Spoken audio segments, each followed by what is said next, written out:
Let me start by thanking the organizer for the opportunity to present So this is a joint fair with Stefania Verone from the University of Oxford, and in this paper we tackle a problem which is the low take-up to voluntary financial education programs. So for the sake of time, let me spend just a few words on the motivation. So we all know that financial literacy is crucial, it's very important, and it is very important both at the macro level, so allowing individuals to make sound financial decisions, but it's also important at the macro level. So we think about promoting the product functioning of the markets, and all in all, promoting contributing to financial stability. So there is a lot of research on these aspects. Now, since financial literacy is very important, many countries, many governments have launched several programs to improve financial literacy of individuals. It is a very huge effort, a lot of money, and however, while this effort is huge, these programs could be undermined by several factors. So one of them is the low take-up for voluntary financial education programs. So the program is there, but simply people are not interested, and that's a problem. Now, there is quite a bunch of research that has shown that actually low take-up is an issue, and it's a relevant issue. And despite low take-up being a relevant issue, there is not much research on this.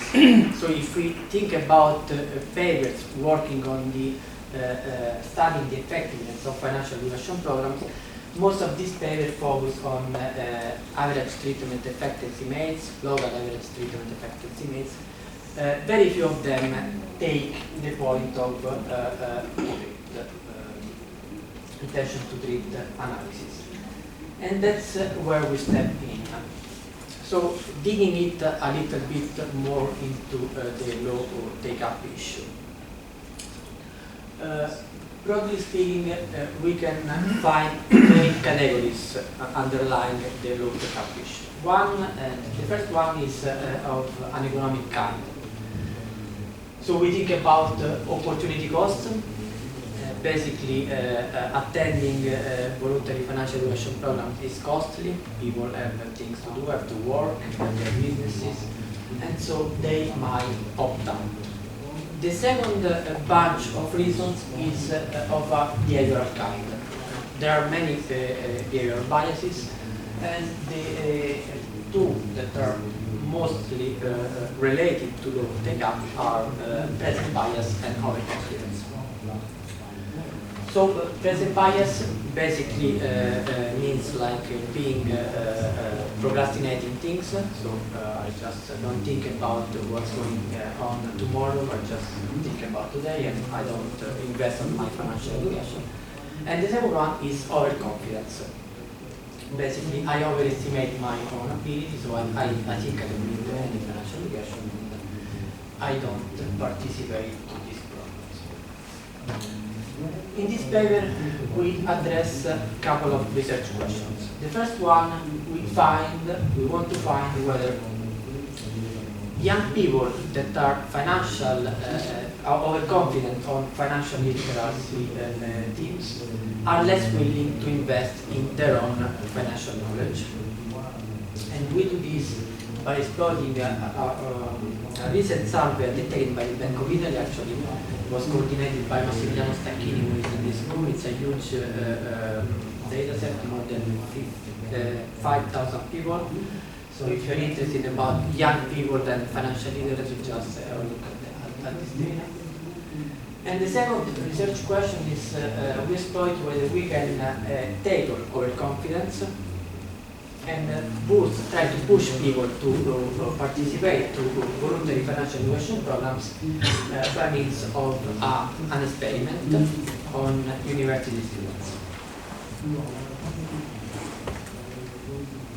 So let's move to the first research point, which is the relationship between being overconfident in financial literacy and being unwilling to participate to financial literacy programs. So the survey is covers about 5,400 people, aged between 18 and 34. And to investigate whether this relationship is at work, we devised 3 different measures of overconfidence. One is like a very strict, very precise measure of overconfidence, and then we have 2 more loose measures of overconfidence. And then we simply estimate a linear probability model where the dependent variable is a dummy, taking value 1 if people are not interested in investing in their own financial knowledge. So that's the set of results. As you can see, the first 2 columns, which involve the more precise measure of overconfidence, show positive and statistically significant relationships. So indeed, overconfident young people are not willing to improve their own financial knowledge. And we do find the same results, although as you can see, when we move towards a more loose measure of overconfidence, then we both lose a little bit in the magnitude of the coefficient, and at the end, in the last 2 columns, we lose also statistically significant. So they were asked to basically tell what they think was going to be their financial knowledge score, or just like, do you think you answered? Well, we measure financial knowledge by a set of questions following the OECD toolkit, and then we also ask how do you think you're knowledgeable about financial literacy? As compared to, so it's this OECD question, yes. As compared to your peers? Yes. This, just to say that this evidence provides the ground for our experiment. So let's move to the experiment, which involves about 350 students, university students. We divided these students in 4 groups. The first group were given a short course on financial and economic topics. The course covered topics on the history of money and on payment systems. So there was no personal finance involved, so just history of money and system of payments.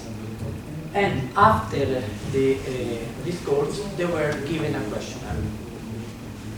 At the end of the questionnaire, they were asked whether they were willing or not to participate to a short course on on personal finance.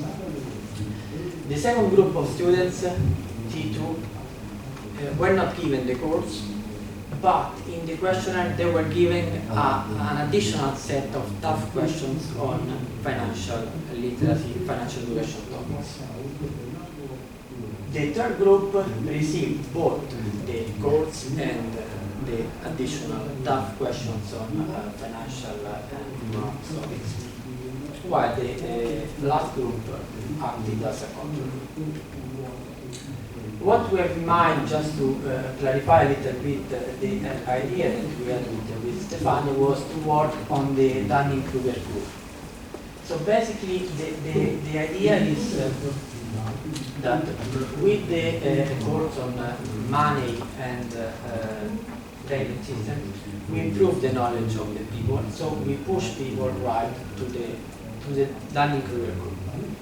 In this way, if we are on the blue path of the curve, we lower confidence. So this treatment would work for people being in the blue part of the curve, or at least in the last part of the red one. The second treatment, that is the tough questions on financial and economics topics, is meant to push down the Dunning-Kruger curve. So it's, the first one is constructive, we build knowledge. The second one is destructive, we try to lower confidence, other things being equal. About the questionnaire. So the questionnaire has 4 sections. The first section is a standard one. We have characteristics about gender, age, housing conditions, and also we ask people about their confidence on financial matters. Then we have a question measuring financial literacy and also individual curiosity. The third question is about the additional questions on finance, which only are provided to the groups T2 and T3. And in the last section, we simply ask to everyone whether you would like to participate to a short course focusing on personal finance, which is our outcome variable. So that's the balancing statistics. It's a short, it's a small sample, but as you can see, it balances quite well across the 3 groups. Of course, when we look at the balancing on financial literacy, which is the third column, we have to control for the degrees that students are attending. So we control for economics degree versus other degrees. And all in all, we have a good balance. So let's move to the results. I have a few minutes left. So that's this slide is about our baseline results. As you can see, T1 group of people are more willing to participate to personal finance courses, controlling for other characteristics, while we do not find any effect about the second form of treatment, which is the destructive treatment. And our explanation for this result is that possibly we do not find any effect because we didn't provide any feedback. So people received the questions, they answered the questions, but were not told whether they were right or wrong. But I'll be back on this issue as well later on. One thing I wanted to point is this result here. So if people expect to have a low income in future, they are not willing to participate to a personal finance course. This is a kind of discouragement effect which is worrying. Some robustness, we have several robustness exercises. This one this one we introduce a trivial measure of overconfidence, and you can see that the results are basically the same. So again, we do find a positive effect of T1, the first treatment, while there is no impact for the second treatment. Some heterogeneity analysis. Here we look at the degree of the students, so we split economic students versus other students. The interesting result here is this coefficient. So the second treatment, the destructive treatment, still is not significant, but the coefficient is larger, and also the p-value is smaller with respect to the baseline. And again, this is consistent with our idea of not finding any effect for the destructive treatment because we do not provide any feedback. But economic students should be able to work themselves out whether they were giving the wrong question or the right question. So there is some kind of evidence that the destructive treatment may work. The last set of results I wanted to show you is when we split the sample about whether people expect a lower income, a low income or a high income in the future. And I wanted to show you these results because we do find that for low income people, so people that in the future expect to have a low income, financial literacy plays a role, in the sense that people who have higher financial literacy are willing to invest in their own financial knowledge. And policy-wise, this is a relevant result because it outlines the importance of financial education programs. So, sorry to interrupt, but the financial literacy dummy is like if this one is you have a high level. Yeah, high level. Ah, okay. If you are above the median in this case. Okay. We have we measure financial literacy with grade. Yeah, amazing. Okay. Do you have the interaction with the future income law? So low income, but they expect also future income law in the future.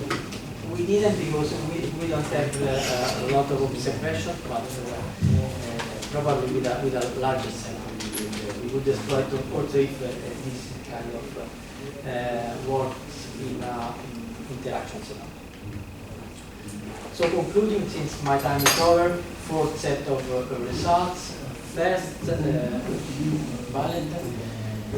if students are exposed to a short course on financial and economic topics, their take-up to financial literacy program is likely to increase, while the attempt to